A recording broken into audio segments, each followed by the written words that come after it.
Hello guys, welcome back to my channel earth mom Dehradun. मैं हूं ज्योति और वेलकम है आप सभी का मेरे चैनल में। पहले मैंने सोचा था कि ये रात वाला वीडियो आज स्किप कर देती हूँ, थोड़ा सा ठंड भी बहुत ज़्यादा थी और थोड़ा सा लेजीनेस भी आ रही थी, बट फिर सोचा कि नहीं यार, चलो बना देते हैं। हमेशा की तरह रात को 10 बजे एक वीडियो मैं डालती ही हूँ, और अगर लाइव भी नहीं आ पा रही हूँ तो चलो एक वीडियो आप लोगों के लिए पोस्ट कर देती हूँ। तो वीडियो शुरू करने से पहले बहुत सारी कुछ सेंसिटिव बात भी करेंगे, और वीडियो को एंड तक आप लोग ज़रूर देखना। क्या हुआ था ना, अभी 2 दिन पहले मैंने पूजा का एक वीडियो देखा था, और उस वीडियो देखने के बाद मैंने एक रिएक्शन भी बनाया था। पूजा और अंशु के बीच में जो थोड़ा सा गर्मा गर्मी वाला माहौल चल रहा था, मैं उस चीज में इतनी कंफ्यूज थी कि ये एकदम से पूजा का रिएक्शन क्यों आया। ननद की ननद, पहले तो मुझे ननद की ननद मिली ही नहीं, ननद की ननद नहीं मिली, लेकिन ननद मिली। और जब मैंने ननद की 2-4 वीडियोस देखी तो उनमें मुझे कोई भी कंट्रोवर्शियल वीडियो उस दिन तक दिखी ही नहीं। हालांकि मैंने रिएक्शन तो दिया कि अगर पूजा ने कोई बात उठाई है तो डेफिनेटली कुछ कहीं तो होगा, पर मुझे कोई क्लू नहीं मिला इससे रिगार्डिंग। मैंने रिएक्शन दिया। आज फिर से जब ये मुद्दा उठा, फिर से आज अंशु और पूजा के बीच में 2 वीडियोस अंशु की आई हैं, 2 वीडियोस पूजा की आई हैं, और इससे एक दिन पहले अंशु की ननद का भी वीडियो आया। उसके बाद सडनली मेरी फीड में एक 10-12 दिन पुराना वीडियो आया। जिस 10-12 दिन पुराने वीडियो पे मैंने देखा कि एक लेडी वहां पे बैठी है, और एग्जैक्टली वो लेडी है ननद की ननद, यानी कि अंशु की ननद की ननद।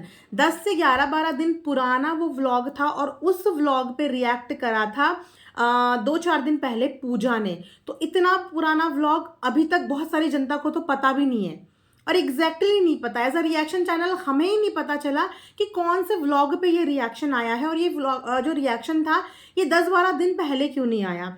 हो सकता है कि इनको भी वो वीडियो बाद में दिखी हो, या हो सकता है कि उस समय पे ये एक अलग चीज़ों में थोड़ा सा ऑक्यूपाइड थी फैमिली, इसलिए इस बात पर रिएक्ट नहीं कर पाई होगी। तो अभी 2 दिन पहले पूजा ने उस पुरानी वाली वीडियो पे रिएक्ट करते हुए ननद की ननद को कुछ चीज़ें सुनाई। चलो वहां तक तो चीज़ें सुनाई, लेकिन उसके बाद ननद का भी मैंने वीडियो देखा, ननद के हस्बैंड के साथ भी मैंने वो वीडियो देखा। एक दिन पुराना वो वीडियो है, आई थिंक कल का है। और यकीन मानो उनका बोलने का तरीका, उनका अपनी बात रखने का तरीका मुझे बिल्कुल भी समझ में नहीं आया। सबसे पहली बात कि किसी लड़की को अपने घर लाने का मतलब ये नहीं होता कि आपको पूरी आज़ादी है कि आप उनके मायके वालों को कुछ भी बोल सकते हो। थोड़ा सा अगर रिश्तेदारी का ख्याल आप ये एक्सपेक्ट करते हो कि लड़की की तरफ से मायके वाले इज्जत दें ससुराल वालों को, तो थोड़ी सी जिम्मेदारी ससुराल वालों की भी बनती है कि वो भी मायके वालों को थोड़ी सी रिस्पेक्ट दें। राइट? थोड़ा सा सेंसिटिव रिश्ते होते हैं ये, और दोनों को ही एक दूसरे का मान सम्मान का ध्यान रखना चाहिए।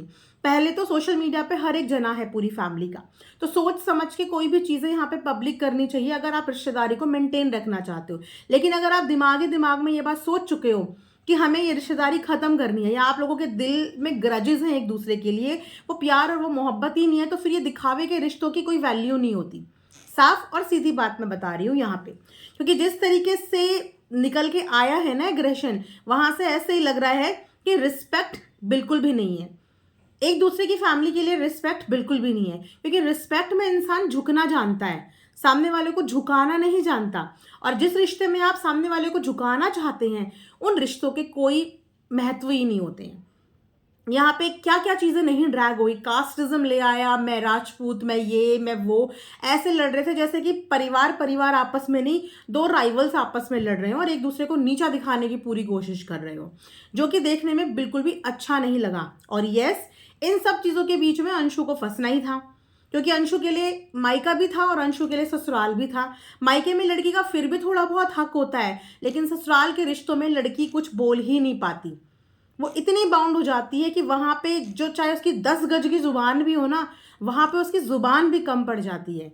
ये अक्सर होता है। हम अपने मायके में अपनी मम्मी से कितनी ऊंची आवाज में बात कर ले, अपने भाई से अपनी बहन से लड़ भी ले, उनसे अपनी दिल की बात भी कह लें, उनसे नाराज हो गए तो दूसरे पल मान भी जाते हैं, लेकिन ससुराल और मायके में एक डिफरेंस होता है, और वो जिंदगी भर रहेगा ही।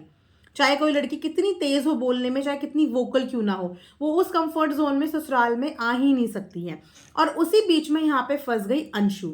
पूजा ने अपने तरीके से वीडियो बनाया, उसने एक अपना रिएक्शन दिया जिसमें उसने कुछ सवाल उठाए भी अंशु पे और कुछ सवालों का जवाब भी दिया अंशु को। जैसे कि अंशु ने भी अपनी वीडियो में बोला था कि मैं अपने हिसाब से हर वो कोशिश कर रही हूँ चीज़ों को मेंटेन करने की, मैंने ऑफ कैमरा बात भी करी है, लेकिन अंशु की यहाँ पे गलती है कि अंशु ने बहुत पहले ही ये बात बोल दी थी कि मैं उस फैमिली से मेरे जो भी रिश्ते हैं मैं ऑफलाइन रखूंगी। तो अंशु को इस मैटर से रिलेटेड कोई भी वीडियो बनानी ही नहीं थी। भले ही कमेंट सेक्शन में लोग कितना प्रोवोक करें, कमेंट सेक्शन में हर कोई नेगेटिव कमेंट्स रिसीव करता है। काफ़ी सारे प्रोवोकेशंस कमेंट भी होते हैं जो इग्नोर करने पड़ते हैं। और अगर वाकई में इस रिलेशनशिप को जो आपके मायके के साथ है इसको आपको ऑफलाइन ही रखना था, तो सबसे पहले इन पे रिएक्ट करना छोड़ना था। Zero reaction.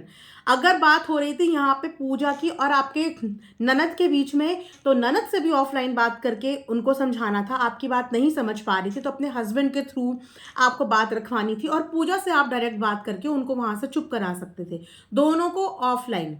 लेकिन आपने जो वीडियो बीच में बना दी, उस वीडियो में शायद कहीं ना कहीं पूजा को ये लगा कि आप अपनी बहन के फेवर में कम और अपने ससुराल के फेवर में कुछ ज़्यादा ही बोल गई, और आपको ये रियलाइज़ नहीं हुआ कि आपकी बहन को भी हर्ट हुआ है, आपके मम्मी पापा को भी हर्ट हुआ है, आपकी नंदोई ननद की बोली हुई बातें उनको भी हर्ट करी हैं। कहीं ना कहीं इस चीज़ को अंशु अब ये भी बोल सकते हैं कि वो शायद कंफर्टेबल नहीं हो रही होगी अपने ससुराल वालों की गलती ऑन कैमरा बताने में। जैसे कि मैंने बोला ना, मायके और ससुराल के बीच में होता है ऐसा अक्सर कि हम मायके वालों को साथ कंफर्टेबल होते हैं, ससुराल वालों के टाइम पे हम थोड़ा सा बाउंड हो जाते हैं कुछ चीज़ों को लेके। तो वही चीज़ कहीं ना कहीं शायद पूजा को अच्छी नहीं लगी कि सारी की सारी गलती बहन की अगर हाईलाइट करी तो वीडियो में ऐसा साउंड नहीं कर रहा था कि अंशु को ये भी चीज़ गलत लगी हो कि मेरी ननद और ननद के हस्बैंड ने भी थोड़ी सी यहाँ पे लिमिट क्रॉस करी है। ऊपर से आज एक वीडियो आया अंशु का, और उस वीडियो में भी ऐसा ही साउंड कर रहा था कि अंशु अपने ससुराल वालों का फेवर कर रही है बार बार। और दोनों की एक चीज़ गलत बताऊंगी, दोनों की, कि दोनों ही एक दूसरे से करी हुई चीज़ें गिनवा रहे हैं। अंशु ने क्या किया वो अंशु गिनवा रही है, उन लोगों ने क्या किया, उसके मम्मी पापा ने, पूजा के मम्मी पापा ने क्या किया वो पूजा गिनवा रही है, जो कि मुझे दोनों की ही अच्छी नहीं लगी। अगर आप किसी रिश्ते में आपने किसी के लिए क्या किया आप वो गिनवा देते हो तो वो रिश्ते फिर किसी मायने के नहीं रह जाते। एक कहावत आपने सुनी होगी कि नेकी कर और दरिया में डाल। जब आप किसी की कोई मदद करते हैं, किसी के लिए कुछ अच्छा करते हैं, तो अच्छाई वही होती है कि आप अगर इस हाथ से कर रहे हो तो आपके इस हाथ को भी पता ना चले। लेकिन अगर आप सोशल मीडिया पे आके गा रहे हो मैंने तो ये किया, मैंने तो ये किया, वो कह रही है मैंने इतना निभाया, मैंने इतना निभाया, तो ये बचपना दिखा रहे हो आप दोनों ससुराल वाली बेटियां हो, और दोनों गिनवाने पे आज एक दूसरे को आगे कि मैंने ये किया, मैंने ये किया, तूने ये किया, तूने ये किया। अच्छा नहीं लग रहा था ये। पूजा से भी हम मैच्योरिटी एक्सपेक्ट करते हैं कि वो भी एक ससुराल वाली है, और इस पूरी कंट्रोवर्सी में बहुत सारी चीज़ें उसने बहुत मैच्योर तरीके से हैंडल करी है, बहुत मैच्योरिटी से हैंडल करी है। तो इस सिचुएशन को भी पूजा बहुत अच्छे से मैच्योरिटी से हैंडल कर सकती थी। हाँ, हम बचकानी हरकतों की एक्सपेक्टेशन अंशु से कर सकते हैं क्योंकि हमने शुरू से उसको यही देखा है। शुरू से उसको बात करनी नहीं आती, अपनी बात रखनी नहीं आती, ढंग से बोलना नहीं आता, किससे किस तरीके का बिहेव करना है उसको वो भी नहीं पता। हमेशा से इसी चीज़ के लिए वो ट्रॉल भी होती है कि उसको ढंग से बात करनी नहीं आती। बहुत सारे लोग उसको इस वजह से बदतमीज़ भी बोलते हैं, मैनरलेस भी बोलते हैं कि इसको बात ही करने का ढंग नहीं है। एक गलत समय पे गलत वीडियो तक मनीषा के लिए बना दी थी। अब इस चीज़ से ज़्यादा और क्या एग्जाम्पल हम दें, क्या एग्जाम्पल इससे ज़्यादा हम दें। फिलहाल मैंने जो अंशु की वीडियो में रियलाइज़ करी वो सारी चीज़ें मैंने बता दी कि अंशु कहीं ना कहीं अपने ससुराल वाली चीज़ों को लेके और ससुराल वालों को लेके थोड़ी सी यहाँ पे बाउंडेड नज़र आ रही है। हो सकता है कि वो अपने ससुराल वालों को अपना 100% देने की ट्राई कर रही हो। हर लड़की बहुत सारी चीज़ें अपने ज़िंदगी में एक्सपीरियंस करती है। पेरेंट्स ऑलरेडी लाइफ से जा चुके हैं, ठीक है, जिनको पेरेंट्स बनाया है, पल पल उनकी तरफ से भी कभी कभी ऐसे स्टेटमेंट्स आ जाते हैं जो बुरे लगते हैं। जैसे कि ये स्टेटमेंट आया, मेरे मम्मी पापा, मेरा परिवार। पल पल सामने वाले को ये रियलाइज़ होना कि ये मेरी फैमिली नहीं है, और ये फैमिली मुझे बार बार इस चीज़ का एहसास दिलाती है। कभी अपने अपने होते हैं, अपने अपने नहीं होते, अपनों का पता चलता है सुख दुख में। तो टाइम टू टाइम चीज़ें थोड़ी सी पिंच आउट करती हैं और उस समय पे इंसान को ऐसा लगता है कि नहीं, ये मेरा रिश्ता तो ज़रूर है, लेकिन वो कनेक्शन शायद वो अपने ससुराल वालों से बिल्टअप करना चाह रही है। कहीं ना कहीं वो मेंटली इस चीज़ के लिए अपने आप को तैयार कर रही है कि मेरे सुख दुख के अब जो साथी हैं वो मेरा ससुराल ही है, और वो वहाँ पे हो सकता है अपना रिलेशनशिप बिल्ड कर रही हो। ननद के साथ भी थोड़ी बहुत ऊपर नीचे बातचीत हुई थी अंशु की, फिर अंशु ने वहाँ से भी चीज़ें सॉर्ट आउट करी, वहाँ से भी चीज़ें सॉर्ट आउट करी, तो दैट मीन्स कि वो अपने रिलेशनशिप पे, ससुराल वाले रिलेशनशिप पे ध्यान दे रही है, उस बॉन्ड को थोड़ा सा स्ट्रॉन्ग बनाने की कोशिश कर रही है। लेकिन उसके चक्कर में वो उनकी गलत चीज़ पे जो आवाज़ नहीं उठा पा रही है, वो ये बात हो जाएगी कि कल को उनको इसी तरीके से बोलने की आदत हो जाएगी, आदत हो जाएगी। और हर रिश्ते में एक मर्यादा होती है, हर रिश्ते में एक लिमिट होती है, एक बाउंड्री लाइन होती है, और वो लाइन पार करने का हक हमें किसी को भी नहीं देना चाहिए, किसी को भी नहीं देना चाहिए। और इस बात को शायद आंटी बहुत अच्छे से समझती हैं, वो इस बीच में नहीं आई। इससे पहले भी आपस में इन सिबलिंग्स की लड़ाई झगड़े हुए हैं, और उस समय पे भी आंटी का सिर्फ एक ही स्टेटमेंट रहता था कि भाई बहन लड़ रहे हैं, सॉल्व हो जाएगा, भाई बहन लड़ रहे हैं, सॉल्व हो जाएगा। लेकिन जब बेटियां ससुराल वाली हो जाती हैं और बात ससुराल पे आ जाती है, तो वो मैटर थोड़ा सा कॉम्प्लिकेटेड हो जाता है। एक तो होता है जनरेशन गैप, हम अपने एज के भाई बहनों को समझा भी देंगे। आज ये दोनों बहनें आपस में एक दूसरे के साथ आर्ग्यूमेंट कर रही हैं, समझ भी जाएंगी, मैच्योरिटी से हैंडल भी कर लेंगी। लेकिन जो ससुराल वाले होते हैं, एक तो जनरेशन गैप होता है, और उनको अपनी बात समझा पाना और अपनी बात के लिए कन्विंस कर पाना, ये एक बहुत बड़ा टास्क हो जाता है। जैसे कि अंशु ने अपने ससुराल की स्थिति बताई कि उनकी जो सास है, ना तो वो अपनी बेटी से बात कर रही है, ना ही वो अंशु से बात कर रही हैं, और मुद्दा बन रहा है वीडियो, कि इन वीडियोस की वजह से घर में इस तरीके का माहौल हो रहा है। जब से ये वीडियोस बननी शुरू हुई, घर में कलह कलेश का रीजन बन रहा है, क्योंकि इंसान जरिया ही ढूंढता है कि जरिया क्या है, और जरिया है ये वीडियोस और ये व्लॉगिंग। जहां पे एक समय पे अंशु ने खुद कहा था कि अब कोई भी चीज मैं ऑन कैमरा नहीं डिस्कस करूंगी, ये रिश्ता मैं ऑफ कैमरा ही रखना चाहती हूँ, जो कि मेरे हिसाब से एक बहुत मेच्योर और बहुत सही डिसीजन था, बहुत सही डिसीजन। और जिस दिन अंशु ने ये डिसीजन लिया था, मैं इस डिसीजन को अप्रिशिएट कर रही थी कि चलो अच्छा है, कम से कम ये इस कंट्रोवर्सी से बाहर रहेगी।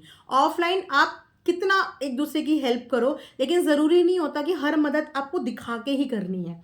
लेकिन वहाँ पे एकदम से एक दिन मनीषा के लिए वीडियो आ जाता है, जहाँ पे पहले ये बोला जाता है कि सब चीज़ें मैं ऑफलाइन रखूंगी, उसके बाद अचानक से मनीषा के लिए वीडियो आ जाती है। वो वीडियो का रीज़न क्योंकि कमेंट सेक्शन में नेगेटिव कमेंट आ रहे थे, और उसकी वजह से मनीषा के लिए पूरा का पूरा वीडियो बना दिया, ठीक है। और आज मैंने फिर व्लॉग में देखा कि आज फिर व्लॉग में बोला है अंशु ने कि अब सारी चीज़ें ऑनलाइन ही होंगी।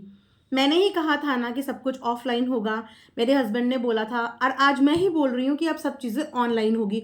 और दूसरी तरफ व्लॉग एंड करते हुए अंशु ने यह भी बोला कि मुझे टेंशन मत दो प्लीज़, मैं इस समय टेंशन लेने के लायक नहीं हूँ, आप इस चीज़ को समझो। मैंने टेंशन ली तो मेरा नुकसान हो जाएगा, मैंने टेंशन ली तो मेरा नुकसान हो जाएगा। वो लास्ट स्टेटमेंट के बाद जो मेरा एग्जम्पशन कहता है, और कमेंट सेक्शन में कुछ लोगों ने इस स्टेटमेंट का यही बात निकाली कि हो सकता है कि अंशु प्रेग्नेंट हो, नॉट श्योर, पर उसके लास्ट वाली स्टेटमेंट को देखते हुए, उसके चेहरे के एक्सप्रेशन को देखते हुए, उसको परेशान देखते हुए ऐसा ही साउंड कर रहा था कि हो सकता है कि वो प्रेग्नेंट हो। और अगर अंशु इस वक्त पे प्रेग्नेंट है और अंशु की मायके फैमिली को इस चीज़ के बारे में सब कुछ पता है, तो मैं उनसे भी रिक्वेस्ट करूंगी कि चीज़ों को जाने दो। उस लड़की के अंदर ऑलरेडी इतना सारा डिप्रेशन भरा हुआ है, और जिस तरीके की लाइफ उसने देखी है, आप जानते हो कि वो बोलने में भरे ही कुछ भी बोलती है, लेकिन मेंटली वो बहुत वीक है, बहुत वीक है। और अगर सच में इस समय पे उसने कंसीव कर लिया है, तो उसकी हेल्थ सबसे ज़्यादा प्रायोरिटी होनी चाहिए। जंग जीतना एक दूसरे को हरा के कोई फ़ायदा नहीं होता, क्योंकि औरत की ज़िंदगी का ये जो टाइम पीरियड होता है प्रेगनेंसी वाला, ये एक बहुत सेंसिटिव पीरियड होता है, जहाँ पे औरत को अपने साथ साथ एक नन्ही सी जान जो उसके अंदर पल रही होती है, उसका भी ख्याल रखना पड़ता है। और अगर इंसान का शरीर ऑलरेडी वीक है, और वो ऑलरेडी एक स्ट्रेसफुल लाइफ से निकल के आया है, जिसको ऑलरेडी इतने ज़्यादा हार्मोनल डिसबैलेंस होते रहते हैं, इमोशनली इतने सारे पैनिक अटैक्स आते रहते हैं, इतना इमोशनली वो इन्वॉल्व हो जाता है, उसके लिए प्रेगनेंसी की जर्नी इजी नहीं होती, कॉम्प्लिकेटेड होती है। और इस चीज़ में अगर परिवार वालों को पता चल गया है, तो आई एम श्योर कि चाहे वो अंशु के ससुराल पक्ष के लोग हों, चाहे वो अंशु की ननद हो, ननद की ननद हो, उन लोगों को भी इस बात का ध्यान रखना चाहिए कि आपकी इस फाइट की वजह से, इन कहासुनी की वजह से अंशु को आप लोग स्ट्रेस फ्री रहने दीजिए, क्योंकि आप लोग अगर आपस में लड़ेंगे, इस तरीके से कंट्रोवर्शियल चीज़ें करेंगे, तो उस लड़की को स्ट्रेस होगा और वो उस चीज़ को शायद झेल नहीं पाएगी। तो थोड़ा सा ससुराल वालों को भी इस बात का ध्यान रखने की ज़रूरत है और वहाँ से मायके वालों को भी इस बात का ध्यान रखने की ज़रूरत है, क्योंकि हिंट के तौर पे जो वो छोड़ के गई है यहाँ पे, हम उस हिंट से यही समझ पा रहे हैं कि शायद उसकी ज़िंदगी में खुशियाँ आने वाली हैं और उन खुशियों की वजह से उसको थोड़ा सा रिलैक्स और हैप्पी रहने की और स्ट्रेस फ्री रहने की ज़रूरत है।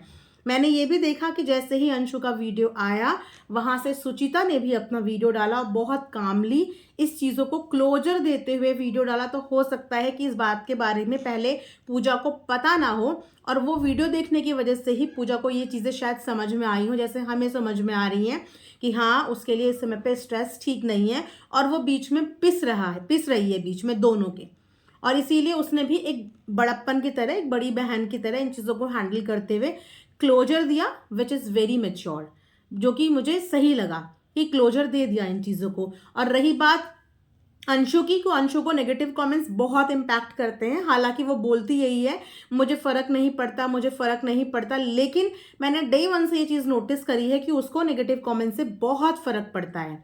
कई बार वो एक एक दो दो कमेंट्स के ऊपर पूरा पूरा वीडियो व्लॉग छाप देती है, फिर रोती भी है, फिर चिल्लाती भी है, फिर डांटती भी है, मल्टीपल इमोशंस दिखा देती है। और अगर ये प्रेगनेंसी जर्नी में है तो फिर कमेंट सेक्शन या तो इग्नोर करने पड़ेंगे या कमेंट सेक्शन अगले 3-4 महीने के लिए परमानेंट ऑफ कर दो, परमानेंट ऑफ कर दो, क्योंकि अगर कमेंट झेल नहीं पाओगे तो फिर वो स्ट्रेस बनेगा, स्ट्रेस बनेगा तो आप आके फिर से वीडियो बना दोगे। और पहले वाला डिसीजन सबसे बेटर था कि जिन रिश्तों को आप ऑन कैमरा हैंडल नहीं कर सकते हो, उन रिश्तों को आप बेटर होता है कि ऑफ कैमरा ही निभाओ, उनको आप ऑन कैमरा दिखाओ ही नहीं, ना कोई जस्टिफिकेशन, ना कोई साफ, ना कोई सफाई, उसको ऑफ कैमरा ही हैंडल करने की कोशिश कीजिए, राइट। तो मैंने जब वीडियो देखा अभी अंशु का, सो मुझे लगा कि अपने एंड पे मैं एक छोटा सा रिएक्शन वीडियो इससे रिलेटेड बना देती हूँ। और मुझे बिल्कुल अच्छा नहीं लगा कि वहाँ पे वो भी परेशान हो रही थी, रो रही थी, और मैं सिचुएशन उसकी भी समझ पा रही थी कि ससुराल मायके के बीच में वो पिस रही है, और यहाँ से मैं पूजा की फीलिंग्स भी समझ पा रही थी कि उसको भी कंप्लेन हो रही है कि मायके वालों का इंसल्ट हुआ है और उसने वहाँ पे स्टैंड नहीं लिया, जो कि उसको स्टैंड लेना चाहिए था। तो यहाँ पे दोनों की ही जो शिकायतें थी एक दूसरे से, वो जेन्युइन ही थी, बट कहते हैं ना, अंत भला तो सब भला। दोनों बहनों ने अगर आपस में क्लोजर दे दिया है इन चीज़ों को, तो इससे बड़ी स्मार्टनेस और कुछ नहीं हो सकती। सो ये वीडियो मैं यहीं पे एंड करती हूँ। आई होप कि आप लोगों को पसंद आया होगा। समटाइम्स रिएक्शन में पैचअप वाली बात भी कर लेनी चाहिए, हर मुद्दे को बढ़ाना नहीं चाहिए। कुछ मुद्दे सेंसिटिव होते हैं कि उन पे हमें हमेशा कोशिश करनी चाहिए कि प्यार से वो मुद्दे सॉल्व हो जाएं। आई होप कि आप लोगों को वीडियो पसंद आया हो। मिलेंगे नेक्स्ट वीडियो में, तब तक अपना ध्यान रखिए।